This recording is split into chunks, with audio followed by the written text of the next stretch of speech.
सत्संग के वचन हुजूर महाराज बाबा सावन सिंह जी द्वारा फरमाए गए सत्संग का हिंदी अनुवाद हैं। सत्संग के वचन। वाणी कबीर साहब जी की। कर नैनो दीदार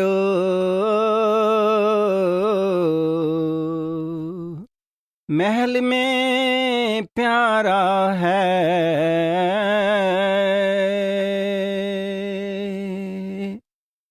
कबीर साहब का शब्द है। आप फरमाते हैं कि ये जो शरीर है रूह या आत्मा के रहने का महल है। फिर कहते हैं कि ईश्वर परमेश्वर ब्रह्म पार ब्रह्म खुद खुदा भी इसके अंदर है। बाहर ना किसी को मिला है और ना ही मिलेगा। बाहर क्या है?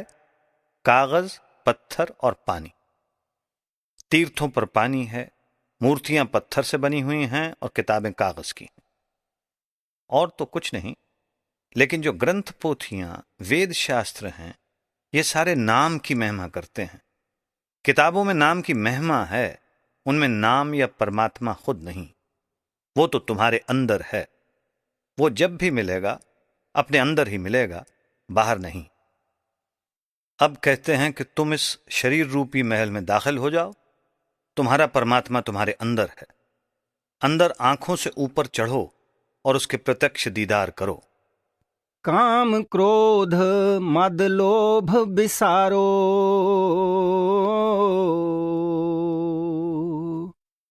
सील संतोष क्षमा सत धारो।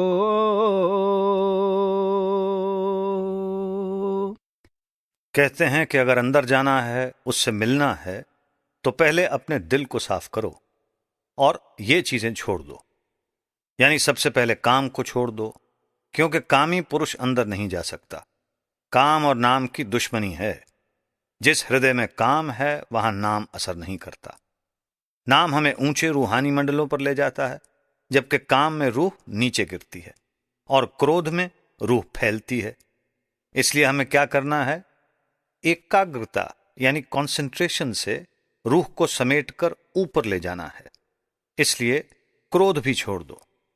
अगर अहंकार है तो भी रूह अंदर नहीं जा सकती। इसी तरह लोभ और मोह भी छोड़ दो, क्योंकि ये भी रूह के अंदर जाने में रुकावट डालते हैं। फिर क्या करो? काम की जगह शील से काम लो, क्रोध के बदले क्षमा से काम लो, लोभ के बदले संतोष और मोह के बदले विवेक से काम लेना शुरू कर दो। इसी तरह अहंकार के बदले दीनता अपना लो। दूसरे माने में असुरी संपदा छोड़ दो और दैवी संपदा ले लो। यानी जो सहायक शक्तियां हैं उनको ले लो और जो विरोधी शक्तियां हैं उनको छोड़ दो। मद मांस मिथ्या तज डारो,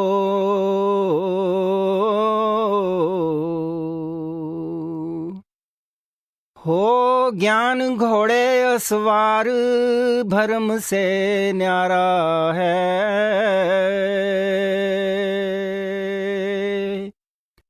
कहते हैं शराब छोड़ दो, मांस छोड़ दो, झूठ बोलना छोड़ दो।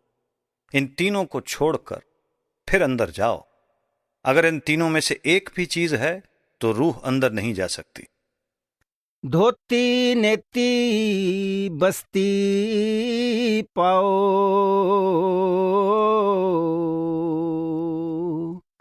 आसन पद्म जुगत से लाओ।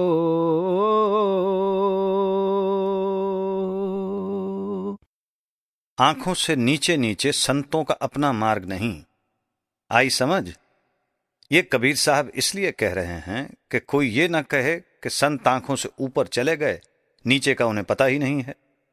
दूसरे लफ्जों में वे ऊपर ही नहीं गए।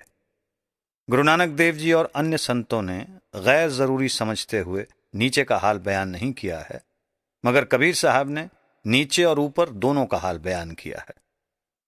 याद रखने वाली बात यह है कि आंखों से नीचे के आसन करने वाले महात्मा नीचे रह जाते हैं और उनके सेवक भी नीचे ही रह जाते हैं।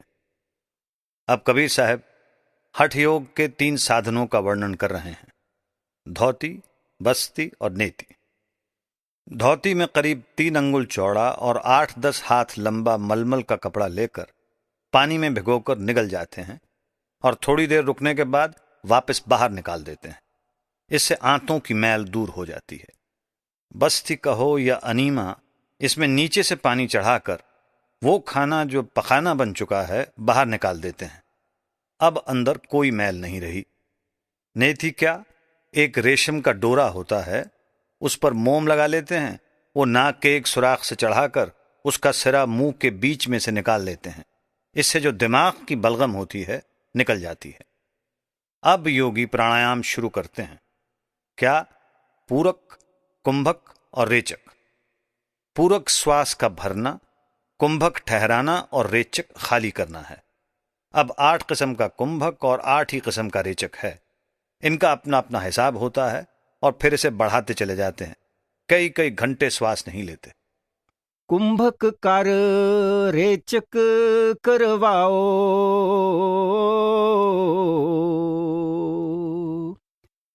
पहले मूल सुधार कार्य हो सारा है।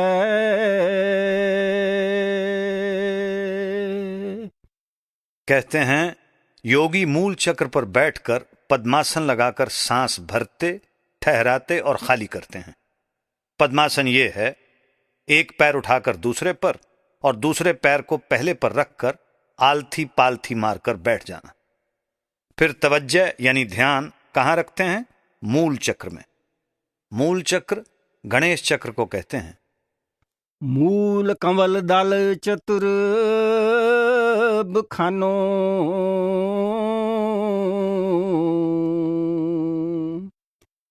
क्लिंग जाप लाल रंग मानो,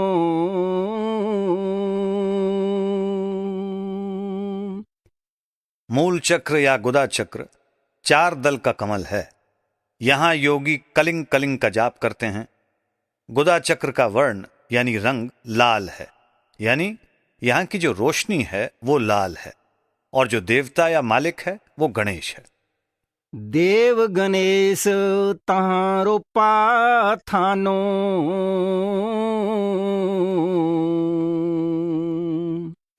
रिद्ध सिद्ध चंवर ढुलारा है।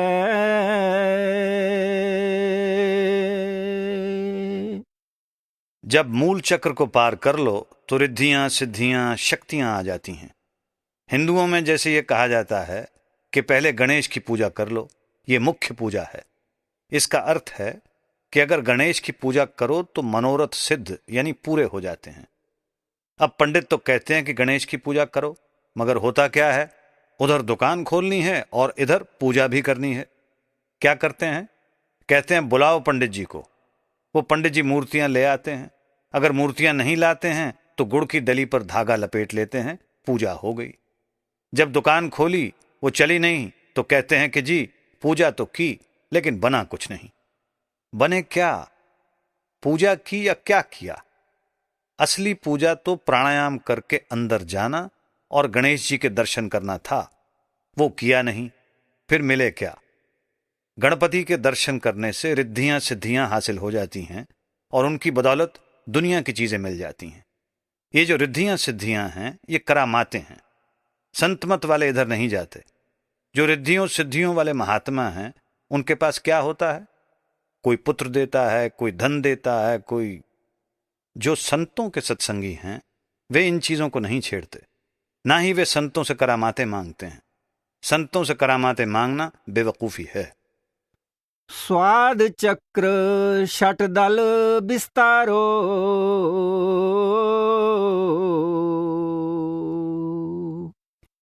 ब्रह्म सावित्री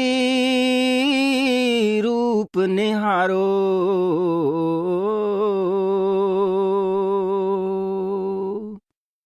जब ये मूल चक्र पार हो जाता है तब आते हैं इंद्रिय चक्र में। इस चक्र को पार करने वालों का अपना अपना हिसाब होता है। कोई 50,000 माला फेरता है, कोई 1 लाख, किसी का 1.5 लाख का सुमरन होता है। अब कहते हैं कि स्वाद चक्र का रंग श्याम या नीला है। गणेश चक्र में पृथ्वी का तत्व है, इस जगह पानी का तत्व है। यहां 6 दल का कमल है। इसके मालिक ब्रह्मा और सावित्री हैं। जिस ब्रह्मा को मुसलमान मैकाइल कहते हैं, जो दुनिया को पैदा करता है, उलट नागिनी का सिर मारो,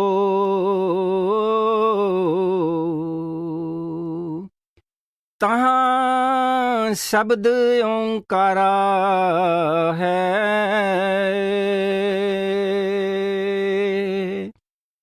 यहां पर बैठकर योगी ओम ओम का जाप करते हैं, लेकिन वहां वो ओम शब्द नहीं जो नाम की शक्ति है, बल्कि वो इन 6 चक्रों में है ही नहीं। इन 6 चक्रों में जाप ही जाप है। यहां पर एक रग है जिसको कुंडलनी कहते हैं। योगी इसको मेरुदंड, जिसको स्पाइनल कॉर्ड या रीढ़ की हड्डी भी कहते हैं, से जोड़ते हैं। नाभि अष्टकंवल दल साजा,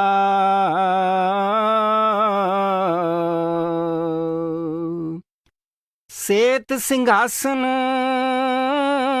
विष्णु विराजा।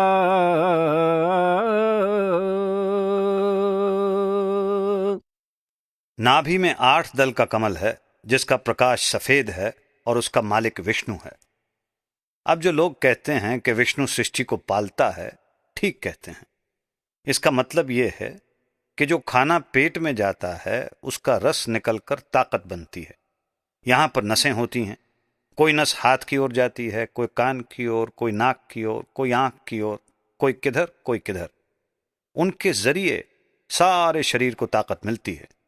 ये ताकत कहां से मिलती है? नाभि से, विष्णु से। ये विष्णु हमारी सेवा के लिए है। अगर मुसलमान नहीं पूजते तो क्या वो सेवा नहीं करता? अगर ईसाई नहीं पूजते तो क्या वो सेवा नहीं करता? जरूर करता है। आत्मा यहां दोनों आंखों के पीछे बैठी है और ये विष्णु बहुत नीचे बैठा है। हिरिंग जाप तासु मुख गाजा,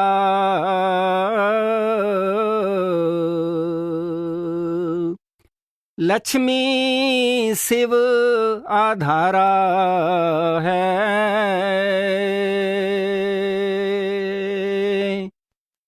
यहां पर योगी हिरिंग का जाप करते हैं। नाभि का कमल कहां से ताकत लेता है? हृदय कमल से। हृदय कमल का मालिक कौन है? शिव और पार्वती। इंसान उल्टा पेड़ है। इसकी जड़ कौन है? दिमाग। आदमी की रूह दिमाग से उतरकर सारे शरीर में फैलती है, फिर अभ्यास द्वारा सिमटकर दिमाग में चली जाती। नाभि का चक्र विष्णु और पार्वती से ताकत लेता है। द्वादश कंवल हृदय के माही,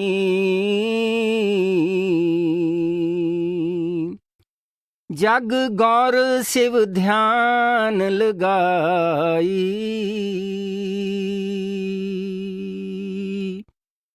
हृदय में 12 दल का कमल है। ये प्राणों का भंडार है। यहां का स्वामी शिव है। जिस तरह गणेश पृथ्वी के तत्व का मालिक है और ब्रह्मा पानी के तत्व का मालिक है, इसी तरह शिव प्राणों के भंडार का मालिक है। सोहं शब्द तहां धुन छाई,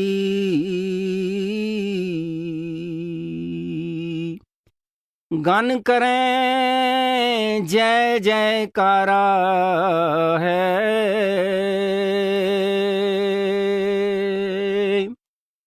कहते हैं इस जगह बैठकर योगी सोहंग सोहंग का जाप करते हैं। वेदांती भी सोहंग सोहंग का जाप करते हैं। इसको सोहंग का जाप कहते हैं, यानी ओं और सोहंग का जाप करना। मैं भी सोहंग का जाप करता रहा हूं। षोडश दल कमल कंठ के माही,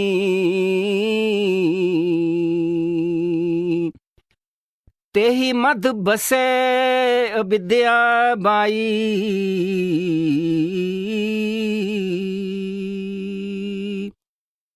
कंठ में 16 दल का कमल है। इसकी मालिक अष्टांगी यानी शक्ति है, लेकिन संत से अविद्या कहते हैं। ये ब्रह्मा विष्णु शिव की मां है। ये तीनों इससे ताकत लेते हैं, यानी ब्रह्मा विष्णु से ताकत लेता है, विष्णु शिव से और शिव अष्टांगी से। इस तरह ये तीनों ही अष्टांगी से ताकत लेते हैं। हरिहर ब्रह्मा चंवर ढुराई,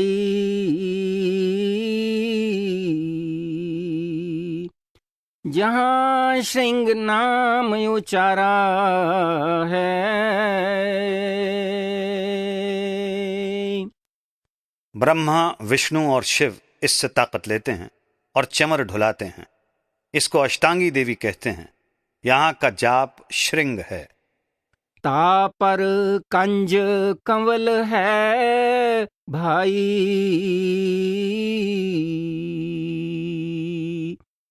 बग भौरा दोए रूप लिखाई,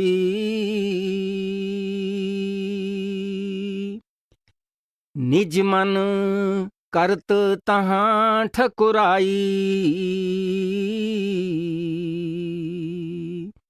सो नैनन पिछवारा है।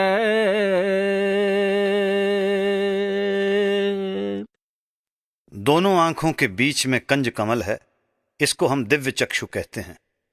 यहाँ पर मन और आत्मा रहते हैं, मगर यहाँ मन और आत्मा दोनों जुड़े हुए हैं। यहाँ आत्मा पर्दों में ढकी हुई है। इसके नीचे नीचे योगियों का मार्ग है। इसीलिए संत अपने सेवकों को इससे नीचे नहीं ले जाते। एक तो इसके नीचे कुछ कीमती जौहर है नहीं, दूसरे काफी साल लग जाते हैं। इस जमाने में इतनी उम्र है नहीं और ना कोई इतना वक्त दे सकता है। तीसरा, इसमें ख्याल नहीं लगता, अगर लगता है तो बहुत देर से। चौथा, अगर ख्याल लग भी जाए तो फिर वापस आना मुश्किल हो जाता है। इसके विपरीत संत मत में आसानी है। 1 मिनट में जाओ और दूसरे मिनट में आ जाओ। लेकिन कब? जब सुमरन का कोर्स पूर्ण हो जाए, कुछ तकलीफ नहीं होती। हमारे स्त्रियों और पुरुषों का जब ख्याल सिमट जाता है तो उनके संबंधी या साथियों के पूछने पर मैं कहता हूं कि इनको पड़े रहने दो, घंटे 2 घंटे के बाद खुद ही उठकर बैठ जाएंगे। अगर ना उठें तो रगों को मल दो जो गर्दन के पीछे लगी हुई हैं, फिर वे फौरन उठ बैठेंगे। मगर प्राणायाम में ये बड़ी भारी तकलीफ है।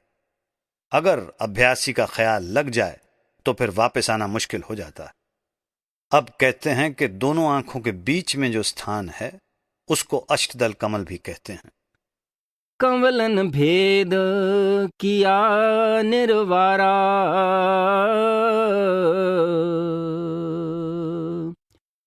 यह सब रचना पिंड मंझारा,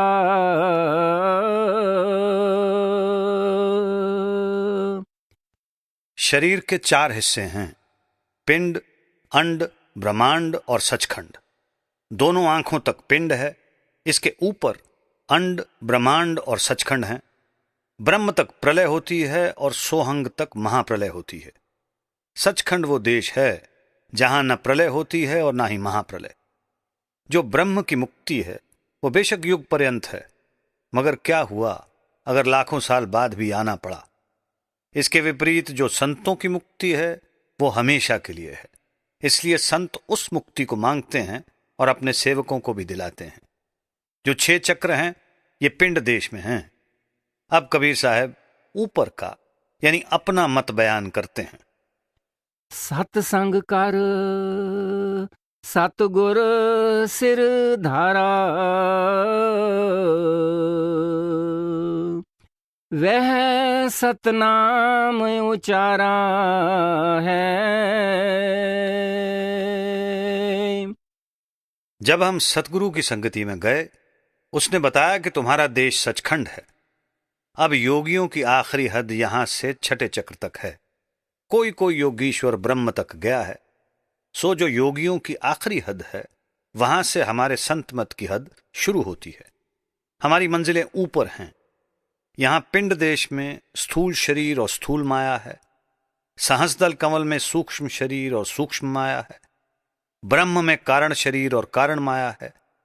मन भंवर गुफा तक सूक्ष्म महासूक्ष्म हो जाता है, लेकिन वश में नहीं आता, फिर नीचे गिरा देता है, धोखा दे देता है।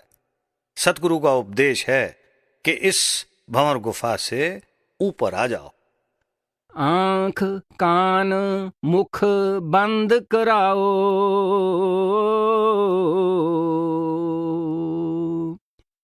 अनहद झिंगा शब्द सुनाओ।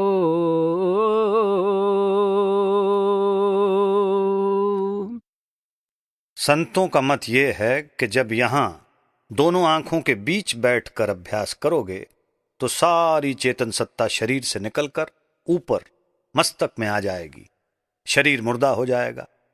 हमें प्राणों को नहीं लेना है, योगियों ने लिया है। मन और आत्मा तो पहले ही जुड़े हुए हैं, योगियों ने प्राणों को भी साथ ले लिया। मगर प्राण चिदाकाश से आगे नहीं जाते। प्राण अपना काम करें, हमें उन्हें छोड़ देना है। अगर हम इस तरह आंखें बंद करके बैठ जाएं, तो हमारा दुनिया से क्या ताल्लुक है? कोई नहीं। ये शरीर एक मिट्टी की ढेरी है, इससे ज्यादा कुछ नहीं। जब आंख खोली तो दुनिया से ताल्लुक हो गया, जबान खोली तो बोले, कान खोले तो सुनना पड़ा। अब कहते हैं आंखों की तवज्जो, कानों की तवज्जो और बोलने की तवज्जो, तीनों को काट दो। यानी जो बाहर जाते हैं उनको अंदर ले आओ और अनहद शब्द को सुनो जो सदगुरु बताता है। दोनों तिल एक तार मिलाओ, तब देखो गुलजारा है।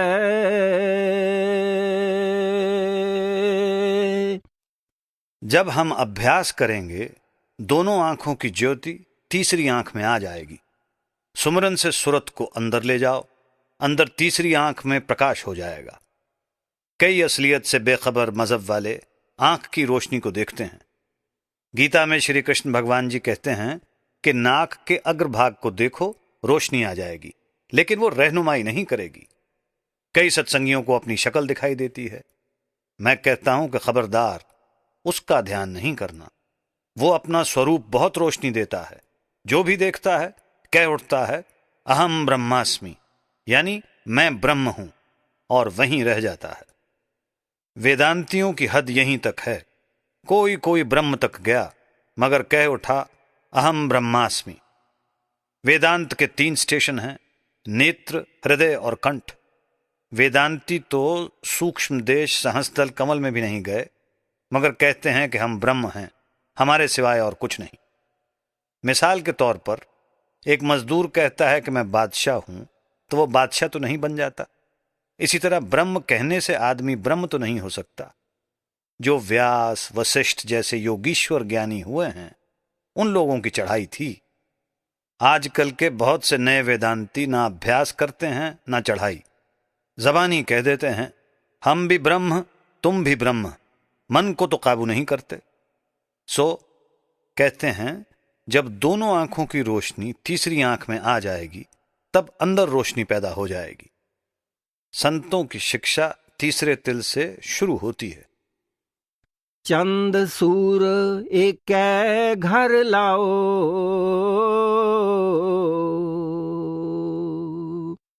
सुषमन सेती ध्यान लगाओ।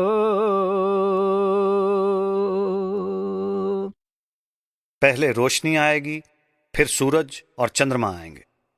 इसके आगे क्या है? 3 रास्ते हैं, दायां, बायां और बीच का। बीच का सुषमना का है, जिसके अंदर से सूरत को जाना है।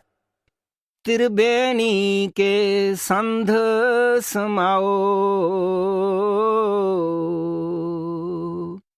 भोर उतर चल पारा है।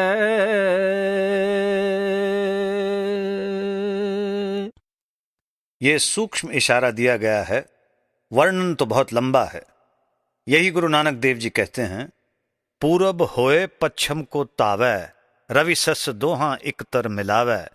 पच्छम से जो चढ़े सुमेर, आवे पर दखण के फेर। पुरियां 7 ऊपर कमल आसन, तिथै पार ब्रह्म का आसन। जिन हीरे रत्ने लाल परोई, नानक कहे उदासी सोई। यही अन्य महात्मा कहते हैं कि दायां और बायां रास्ता छोड़ दो, बीच के सुषमना के रास्ते से चलो और जितनी जल्दी हो सके पहुंच जाओ। क्या पता है कब चले, यानी मर जाना है। घंटा शंख सुनो धुन दोई,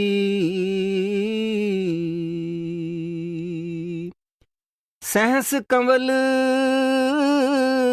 दल जगमग होई।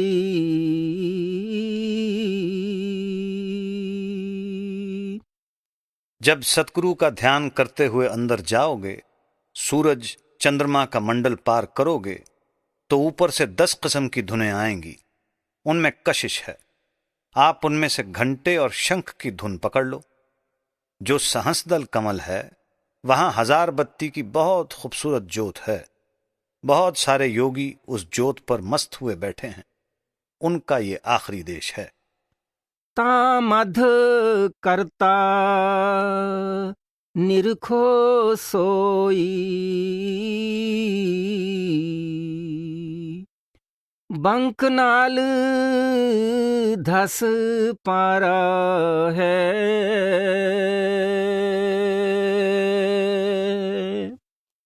जिनको त्रिलोकीनाथ कहते हैं, ये सहस्दल कमल उनका हेडक्वार्टर यानी मुख्यालय है। राम कृष्ण उसके अवतार हैं। वे इसी जगह यानी स्टेशन से आते हैं। जब योगी सहस्दल कमल को पार कर लेते हैं और आगे जाना चाहते हैं तो इसके ऊपर एक रग है जो बाल के 10वें हिस्से से भी बारीक है। वो एक साइफन है, चाहे उसको सुरंग कह लो। ये ब्रह्म और सहस्दल कमल के बीच एक टेढ़ा रास्ता है। उसके अंदर से रूह अपने आप नहीं निकल सकती। जब गुरु नानक देव जी मक्का रुकनुद्दीन के पास गए, उसने सवाल किया कि खुदा कहाँ रहता है, उसका महल किसके जैसा है, महल के कितने दरवाजे हैं, कितने बुर्ज हैं, कितने कंगूरे हैं। वहां गुरु नानक देव जी ने जवाब दिया कि खुदा इंसानी वजूद में रहता है।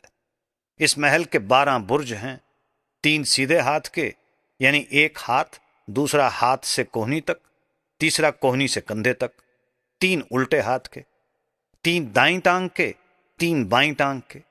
9 दरवाजे हैं, आंखें, कान, नाक वगैरह, और 52 कंगूरे हैं, 20 नाखून और 32 दांत।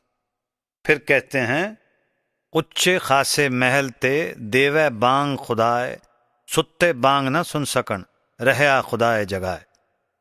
ऐ रुकनुद्दीन, जो आवाज ऊपर से आती है वो बुलाती है, मगर लोग सोए हुए हैं, सुनते नहीं। फिर कहते हैं, सुत्ती पई निपाग सब सुने न बांगा कोय, जो जागे सोई सुने साईं संदी सोए। कि सारी दुनिया सोई हुई है, जिस पर मालिक दया करे उसको जगा देता है।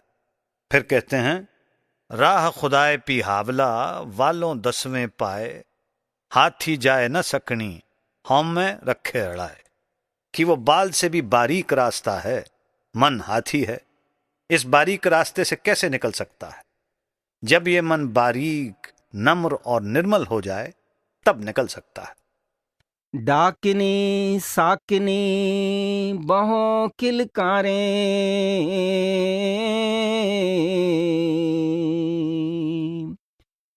जम किंकर धर्म दूत हंकारें।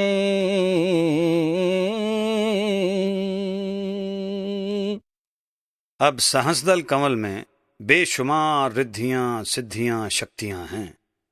फिर ऐसी ऐसी खूबसूरत स्त्रियां हैं जिनका नमूना दुनिया में नहीं। इसी तरह स्त्रियों के लिए भी खूबसूरत मर्द हैं। जो स्त्रियां यहां कायम नहीं रहती, वे वहां पर कैसे बच सकती हैं? इसी तरह जो मर्द यहां कायम नहीं रह सकते, वे वहां कैसे बच सकते हैं? इसीलिए यहां सत्संग में ये शिक्षा दी जाती है कि मन इंद्रियों को काबू में रखो। जिसका मन यहां काबू में नहीं, जब वो अभ्यास करके अंदर जाता है तो वे कहती हैं कि तू ये भजन सुमरन छोड़ दे, हम तुझे बादशाह बना देंगी। अगर स्त्री है तो कहती हैं कि हम तुझे महारानी बना देंगी। क्योंकि सतगुरु साथ होता है, इसलिए वो अपने शिष्यों को इधर फंसने नहीं देता। सतनाम सुन भागे सारे, जब सतगुरु नाम उचारा है।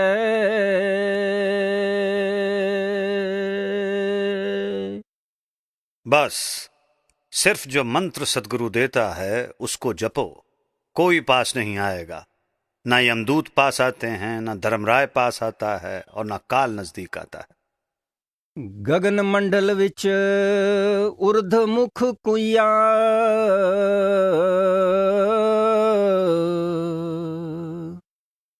गुरमुख साधु भर भर पिया।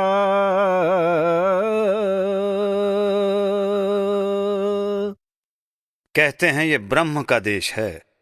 जिस तरह सहस्रदल कमल में अमृत बरसता है, इसी तरह त्रिकुटी में भी अमृत बरसता है। अब हमें उल्टी चढ़ाई करनी है। यही सप्तऋषि ने वाल्मीकि को शिक्षा दी थी कि उल्टा नाम जप। गोस्वामी तुलसीदास जी कहते हैं, उल्टा नाम जपत जग जाना, वाल्मीकि भय ब्रह्म समाना।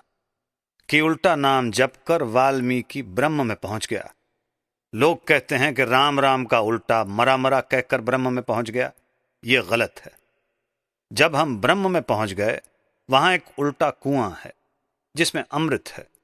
जब अमृत पिया, जन्मों जन्मों की आशा तृष्णा की प्यास बुझ गई। जो वहां पहुंचे वो साध है। रंगे हुए कपड़े पहनने वाले का नाम साध नहीं, घर बार छोड़ने वाले का नाम साध नहीं, बल्कि वहां पहुंचने वाले का नाम साध है।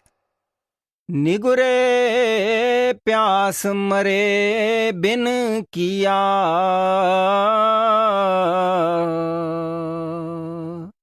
जाके हिये अंधियारा है।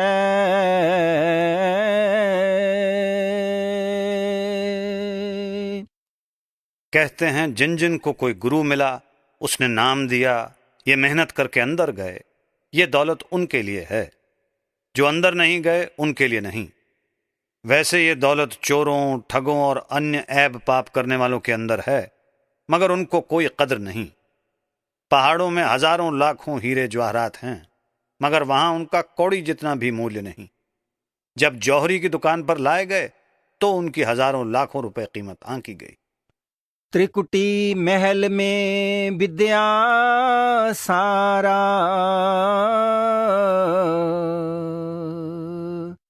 घनहर गरजे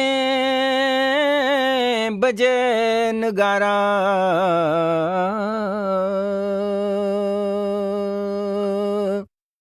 कहते हैं ब्रह्म विद्या का भंडार है। ब्रह्म में से सृष्टि पैदा हुई है। यही पालता है और यही फिर मिटाता है। यहां मातलोक में स्थूल माया है, सहस्रदल कमल में सूक्ष्म माया है और ब्रह्म में कारण माया है। माया के बिना उत्पत्ति नहीं हो सकती। वहां त्रिकुटी में जो धुन उठ रही है बहुत मनमोहिनी है। जिस तरह मृदंग में से अति प्यारी गूंज निकलती है, या जिस तरह बादलों के गरजने की मीठी मीठी आवाज। लाल बरन सूरज उंजियारा,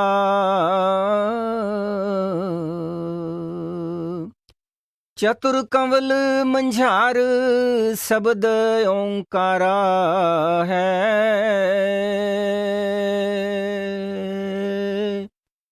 जिस तरह सुबह के सूरज की रोशनी लाल होती है, इस देश का सूरज भी लाल है।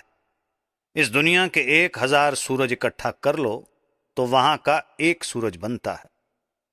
परमेश्वर ने आदमी के अंदर इतनी रोशनी रखी है, पर इस बेचारे को क्या खबर। यहां 4 दल का कमल है।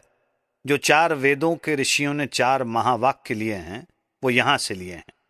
मगर वहां जबान नहीं, बल्कि वो ना लिखी जाने वाली और ना बोली जाने वाली धुन है, जो सारी दुनिया को ताकत दे रही है। 4 वेद, 4 धुनें हैं जिनका जबान से वर्णन किया गया, मगर असलियत बयान नहीं की जा सकती। साध सोई जिन यह गढ़ लीना, नौ दरवाजे परगट चीना।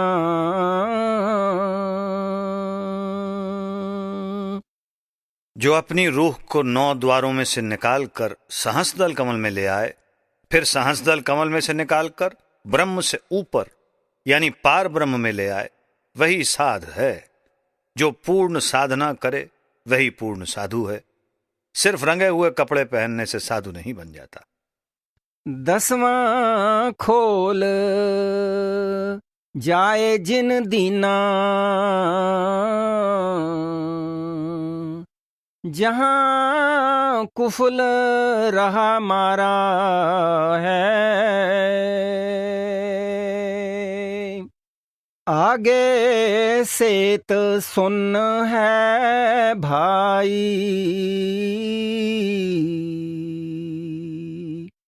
मानसरोवर पैठ अनाई।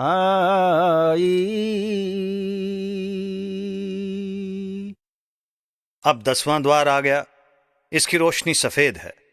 वहां पर एक तीर्थ है जिसको कबीर साहब मानसरोवर कहते हैं, और उपनिषदों को मानने वाले ऋषि मुनि उसे प्रयाग और त्रिवेणी कहते हैं।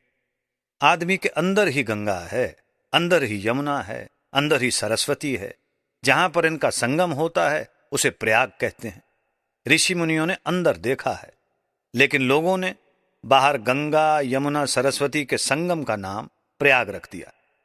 जब वाल्मीकि अभ्यास करके सूरत को ब्रह्म में ले गए, अंदर की कुल रचना देखी, तब रामचंद्र जी की पैदाइश से 10,000 साल पहले रामायण बनाकर रख दी। अब काल भगवान ने देखा कि मेरा सिस्टम इंतजाम खराब हो जाएगा, तब उसने ऐसी रचना रची ताकि दुनिया बाहर ही बाहर रह जाए, अंदर ना जा सके। इसलिए दुनिया वाकई बाहरमुखी हो गई। अब इस रम्ज यानी भेद को कौन समझे? तुलसी साहब ने इस रम्ज को बड़ी अच्छी तरह खोला है। इस 10वें द्वार के प्रयाग को गुरु नानक देव जी अमृतसर कहते हैं। यहां जाकर मन, माया, 25 प्रकृतियां, तीनों गुण, 5 तत्व उतर जाते हैं और आत्मा नंगी हो जाती है। वहां कोई शरीर नहीं। तब ये कहती है मैं आत्मा हूं। फिर कहती है कि मेरा परमात्मा कौन है? सतपुरुष, सतनाम है। अब जो अंदर नहीं जाते वे कैसे माने? संत कहते हैं कि आओ जीते जी ऊपर चलो। वे मरने का उधार नहीं रखते, बल्कि कहते हैं कि अब करो, अब लो। हंसन मिल हंसा होए जाई, मिले जो अमी आहारा है। जहां तक माया है, माया के भोग हैं, वहां तक हमारी कौवे की वृत्ति है। कौवे की खुराक क्या है? विष्ठा। यहां आत्मा की खुराक क्या है? भोग। जब ये स्थूल सूक्ष्म कारण तीनों शरीर उतार देता है, अमृतसर में नहाता है, तब इसकी हंस गति हो जाती है। वहां ना इंद्रियां हैं न मन, वहां निरोल यानी विशुद्ध आत्मा है। तब ये कहता है मैं आत्मा हूं। उस अमृत को पीकर उसमें स्नान करने पर ये ऊपर रूहानी मंजिलों पर जाने के काबिल होता है, जिस तरह आदमी बीए पास करके किसी व्यवसाय में जाने के काबिल होता है। नहीं तो ये माया के पिंजरे का तोता है। किंगरी सारंग बजै सितारा,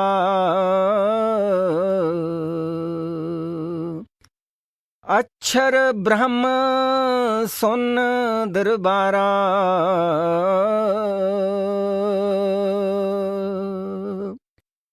कहते हैं वो किसकी आवाज है? फिर खुद ही जवाब देते हैं कि किंगरी और सारंगी की। यही गुरु अमरदास जी कह रहे हैं, इत किंगरी ध्यान न लागै जोगी, न सच पल्लै पाए। जित किंगरी अनहद वाजे, हर स्यों रहे लिवलाए। विण वजाई किंगरी वाजै जोगी, सा किंगरी वजाए। कह नानक मुक्ति होवै जोगी, साचे रहे समाए। ऐ योगी, ये जो तुम्हारे बाहर के बाजे हैं, ये घंटा 2 घंटा बजा लोगे, फिर बंद। मगर उस किंगरी की धुन जो तुम्हारे अंदर हर वक्त हो रही है, ऊपर चढ़ो और उसको सुनो। द्वादश भानु हंस उजियारा,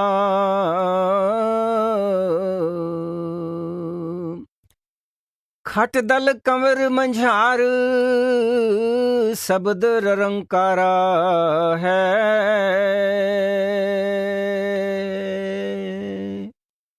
ये 6 दल का कमल है। इसका मालिक रारंकार है। इस जगह पहुंचकर आत्मा की अपनी रोशनी 12 सूरज की हो जाती है। मगर 12 सूरज की रोशनी होने के बावजूद आत्मा आगे महाशून्य के मैदान को पार नहीं कर सकती। वहां सदगुरु अपनी रोशनी के जरिए रूह को ऊपर ले जाता है। इस जगह का स्वामी रारंकार है। महासुन सिंध विषमी घाटी,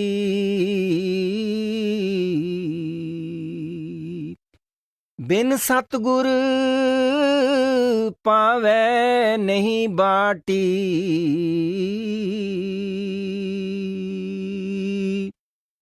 बस अब रूह पार ब्रह्म के ऊपर, जिसको महाशून्य कहते हैं, पहुंच गई। कहते हैं वहां 8 दल का कमल है। वो बड़ी ऊंची यानी विषम घाटी है, यानी आगे तिमिर खंड है, अंधेरा ही अंधेरा है। वहां आत्मा की अपनी 12 सूरज की रोशनी कुछ काम नहीं करती। लेकिन जब हम उसे पार करते हैं, सतगुरु शब्द स्वरूप में हमारे साथ होता है। सतगुरु सेवक की सूरत अपने में लीन करके इस मंडल से पार करा देता है। सतगुरु का अर्थ क्या है? अंधेरे में से प्रकाश की ओर ले जाने वाला। जब ये एक बार अभ्यास करके सचखंड पहुंच जाए, फिर इसकी अपनी रोशनी 12 सूरज की हो जाती है। फिर महाशून्य के मैदान से पार होने के लिए इसको किसी की जरूरत नहीं। लेकिन अगर कोई लड़का कहे कि मैं पहले ही पढ़ा लिखा हूं, मैं उस्ताद से नहीं पढ़ूंगा, फिर उसको कौन पढ़ाए? जो कहते हैं कि हमें गुरु की जरूरत नहीं, मैं कहता हूं कि उनको परमात्मा की भी जरूरत नहीं। व्याघ्र सिंह सर्प बहु काटी, तहाँ सहज अचिंत पसारा है।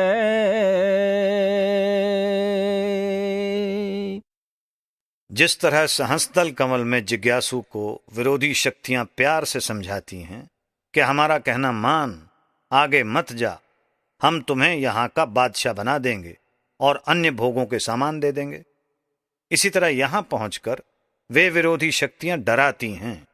मतलब क्या? अगर प्यार से नहीं समझा तो डरा कर बना लिया जाए। आगे 3 देश हैं, उनमें से जाने के लिए 3 ही रास्ते हैं। एक तरफ सहज द्वीप है, एक तरफ अचिंत द्वीप। हमें बीच में से जाना है।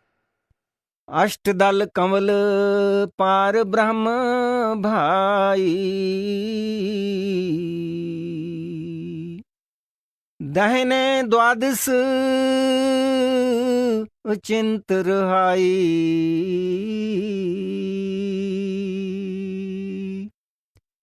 बाएं 10 दल सहज समाई,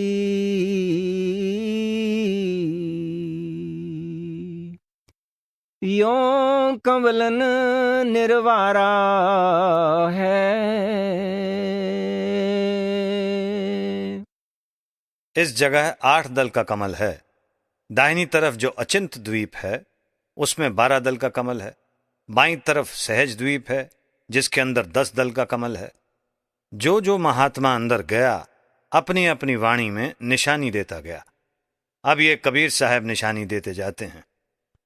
5 ब्रह्म पांचों अंड बीनो, 5 ब्रह्म नेह अक्षर चीनो।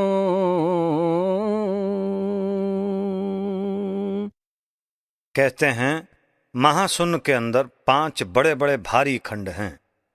ये हमारा खंड यानी मृत्यु लोक, उनके सामने कोई चीज नहीं। अंदर बड़े बड़े जबरदस्त खंड हैं। हर एक खंड का अपना अपना ब्रह्म है। वे खंड इस मसाले के नहीं, बल्कि वो मसाला और है। हमारा ये खंड यानी मृत्यु लोक उन खंडों के मुकाबले में इस तरह है जिस तरह समुद्र के अंदर एक बाल। 4 मुकाम गुप्त तहाँ कीनो, जा मध बंदीवान पुरुष दरबारा है।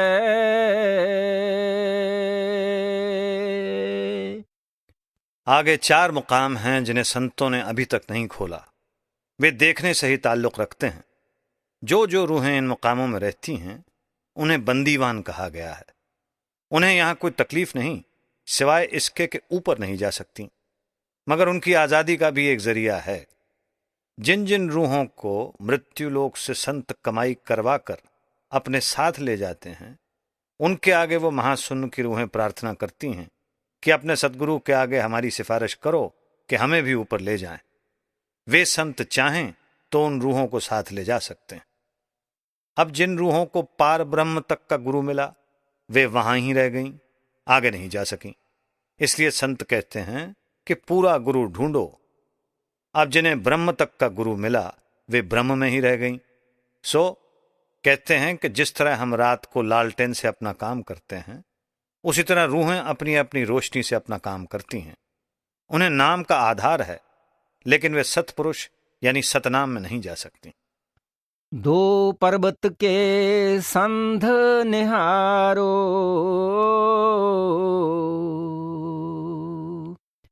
भंवर गुफाते संत पुकारो।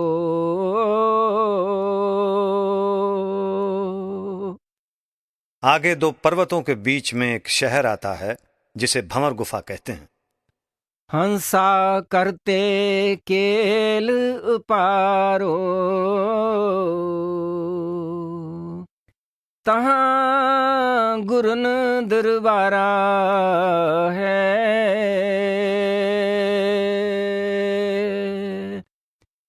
वो असली सोहंग का देश है। वेदों वाले तो नीचे ही रह जाते हैं और कह देते हैं सोहंग। चीह निस्बत खाक राबा आलमे पाक। भाव, धुर दरगाह की गति से मातलोक की मिट्टी का क्या मुकाबला है। 88 दीप रचाए, हीरे पन्ने लाल जड़ाए।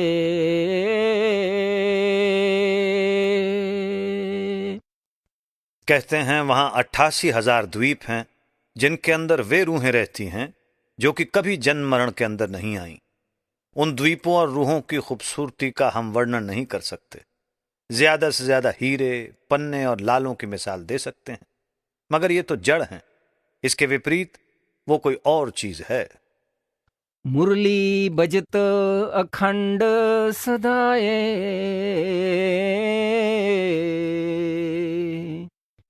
तहं सोहं झनकारा है।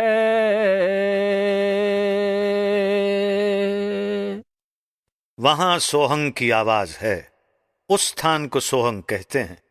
आई समझ? सोहंग का अर्थ है जो तू है सो मैं हूं। बूंद समुद्र को देखकर कहती है मैं भी उसकी अंश हूं। वो समुद्र है, मैं बूंद हूं। इस तरह रूह सतपुरुष को देखकर कहती है कि मैं सतपुरुष की अंश हूं। वहां हर वक्त मुरली की धुन जारी है। सोहं हद तजी जब भाई,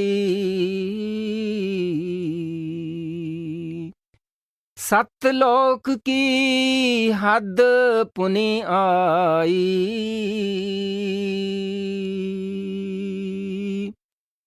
बस अब आत्मा सोहंग को छोड़कर सचखंड आ गई। इस देश का मालिक सतनाम है। यहां सारी उत्पत्ति का ज़हूर यानी आरंभ हुआ है। बूंद समुद्र में जाकर समुद्र बन जाती है। अब सतपुरुष रूह को अपने पास नहीं रखता, बल्कि आगे अनामी में भेज देता है। सतगुरु का फर्ज आत्मा को सतपुरुष की गोद में पहुंचाना है। उठत सुगंध महा अधिकाई, जाको वार न पारा है।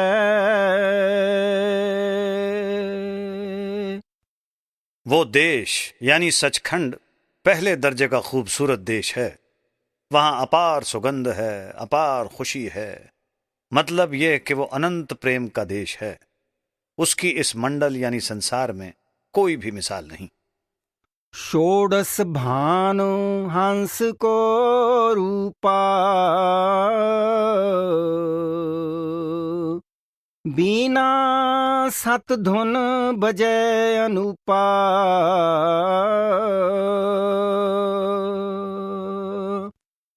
वहां जाने वाली आत्मा की अपनी रोशनी 16 सूरज की है। जब तक 16 सूरज की रोशनी नहीं हो, वहां यानी सचखंड में प्रवेश नहीं मिलता। उस दरबार में पूरे यानी 16 सूरज के नूर वाले को ही दाखिल किया जाता है। वहां बीन की धुन हो रही है। हंसा करत चंवर सिर भूपा। सतपुरुष दरबारा है।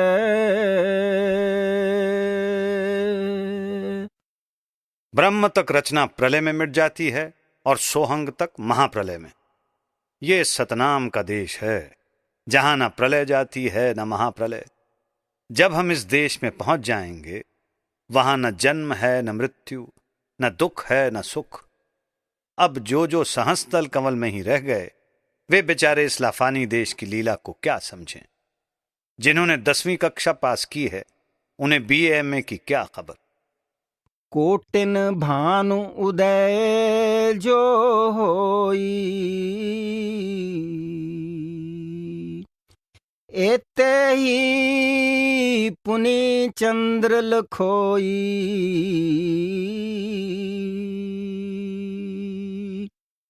पुरुष रोम सम एक न होई, ऐसा पुरुष दीदारा है। कहते हैं कि यदि करोड़ों सूरज और करोड़ों चंद्रमा की रोशनी इकट्ठी कर ली जाए तो भी सतपुरुष के एक बाल का मुकाबला नहीं कर सकते। फिर उसका सही अंदाजा क्या लगाओगे।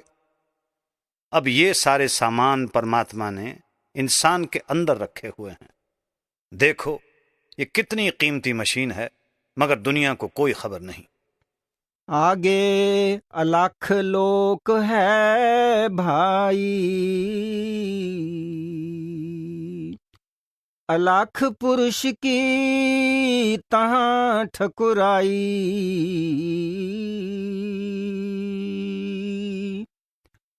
अरबन सूर रोम सम नाही, ऐसा अलख निहारा है। ता पर अगम महल एक साजा,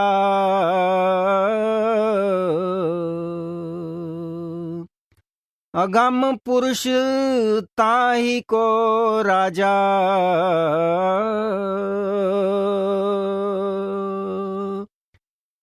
खरबन सूर रोम एक लाजा,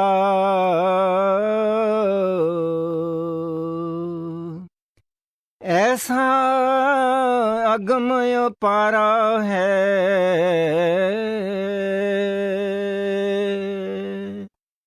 देह स्वरूप सदगुरु का फर्ज है कि वो साथ होकर शिष्य की आत्मा को सतनाम की गोद में पहुंचाए। आगे सतपुरुष की अपनी ड्यूटी है कि वो उसे अपनी शक्ति देकर अनामी देश में पहुंचाए। अनामी देश सतपुरुष के पास पहुंचाकर सतनाम की ड्यूटी खत्म हो जाती है। बूंद समुद्र में मिलकर समुद्र हो गई। अब जो अनामी देश है वो बेअंत है, उसके बारे में तुम कुछ कह नहीं सकते। अब ये 8वीं मंजिल है, ये संतों का देश है। जो वेद शास्त्र हैं वे दूसरी मंजिल पर खत्म हो गए। फिर संत उन वेद शास्त्र वालों को क्या समझाएं। संत मत को पूरे तौर पर समझ लिया जाए तो किसी मजहब की जरूरत ही नहीं रह जाती। फिर एक सत्संगी ने कहा, हुजूर जिस तरह वो अनामी पुरुष अथाह है और उसका वर्णन करने के लिए जबान बंद है, इसी तरह यहां सदगुरु के स्वरूप का वर्णन करने के लिए भी जबान बंद है, वो कुछ नहीं कह सकती। फिर महाराज जी ने फरमाया, मगर इसको हजम कर लिया करो। भीखा बात अगंग की कहन सुनन में नाही, जो जाने सो कहे ना, कहे सो जाने नाही। ये तो हजम करने वाली बात है। ता पर अकह लोक है भाई, पुरुष नामी तहाँ रहाई। जो पहुंचा जानेगा वाही, कहन सुनन ते न्यारा है।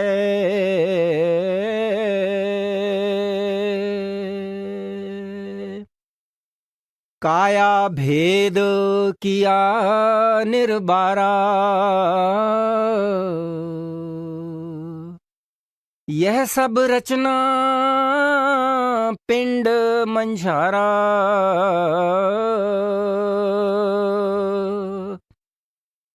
माया अवगति जाल पसारा,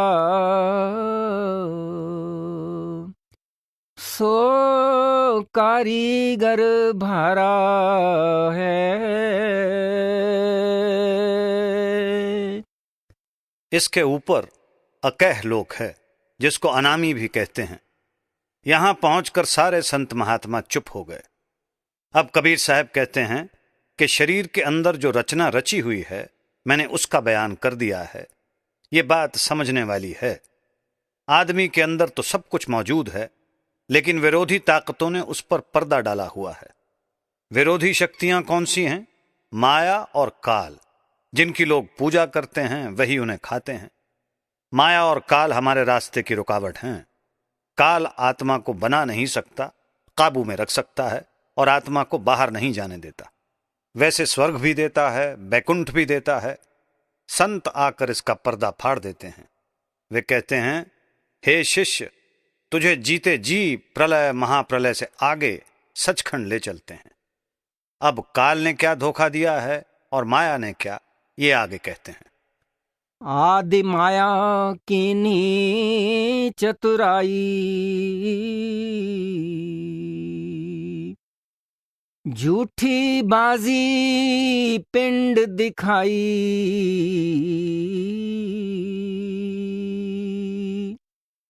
अंदर चक्रों के 3 दर्जे हैं। पहला पिंड, दूसरा अंड, तीसरा ब्रह्मांड। जो ब्रह्मांड के 6 चक्र हैं, उनका प्रतिबिंब अंड के 6 चक्रों पर पड़ता है, और जो अंड के 6 चक्र हैं, उनका प्रतिबिंब पिंड के 6 चक्रों पर पड़ता है। ये माया का धोखा है। अब जो ब्रह्मांड है, संत ही वहां जीवों को ले जाएं तो ले जाएं, नहीं तो कुछ पिंड में भटक गए और कुछ अंड में, आगे नहीं गए। अब इस भेद को, इस पर्दे को संतों ने ही खोला है। वे कहते हैं कि ऐ शिष्य, आ ऊपर और देख कि माया ने क्या जाल रचा है। फिर संत इसको ब्रह्मांड में ही नहीं छोड़ देते, बल्कि सचखंड में ले जाते हैं। अवगत रचना रची अंड माही,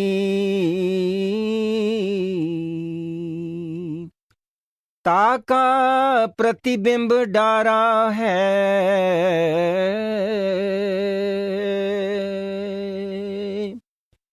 बस यहां ब्रह्मांड के चक्रों का प्रतिबिंब नीचे अंड में आ गया, वहां काल ने भुला दिया।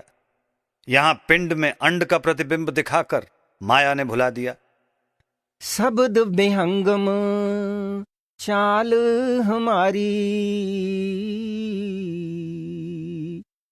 कह कबीर सतगुरु दय तारी।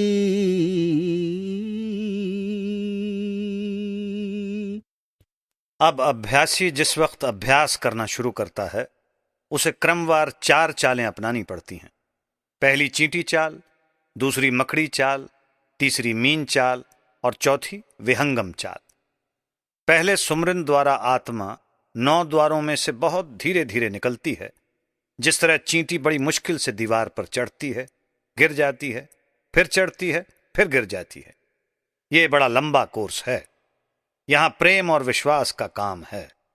अगर पूरा प्रेम और पूरा विश्वास होगा तो आत्मा ऊपर चली जाएगी। आगे मकड़ी मार्ग है। जिस तरह से मकड़ी तार के जरिए छत से नीचे उतरती है और खा पीकर फिर तार के जरिए ऊपर चढ़ जाती है, इसी तरह आत्मा जब ऊपरी मंडलों पर आना जाना शुरू करती है तो इसकी चाल तेज से तेज हो जाती है। तीसरा मीन मार्ग है। मछली चढ़ाई की आशिक है। 50 फुट की ऊंचाई से धार गिरती हो तो भी मछली फौरन चढ़ जाती है। चौथा विहंगम मार्ग यानी पंछी मार्ग है। जिस तरह पंछी एक पहाड़ से उड़ा, दूसरे पर जा बैठा, और दूसरे पहाड़ से उड़ा, जमीन पर आ बैठा, इसी तरह यहां आंखें बंद की, सचखंड चले गए, आंखें खोली और वापस शरीर में आ गए। कबीर साहब कहते हैं कि मेरा विहंगम मार्ग है। फिर कहते हैं कि ये मार्ग मुझे किसने बताया? सतगुरु ने। उन्होंने रास्ता दिखाया, मैं कमाई करके यहां आ गया।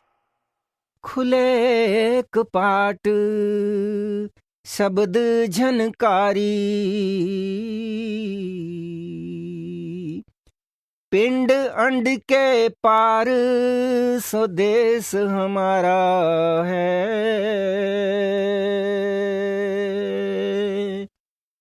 कहते हैं अगर संतों का देश देखना है तो पिंड और अंड के दोनों देशों को छोड़ दो और ब्रह्मांड में आ जाओ।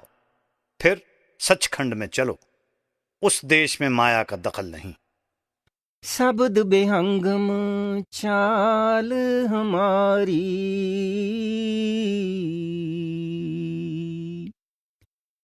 कह कबीर सतगुरु दई तारी।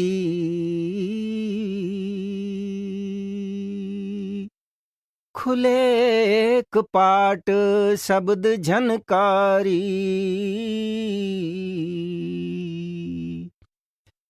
पिंड अंड के पार स्वदेश हमारा है।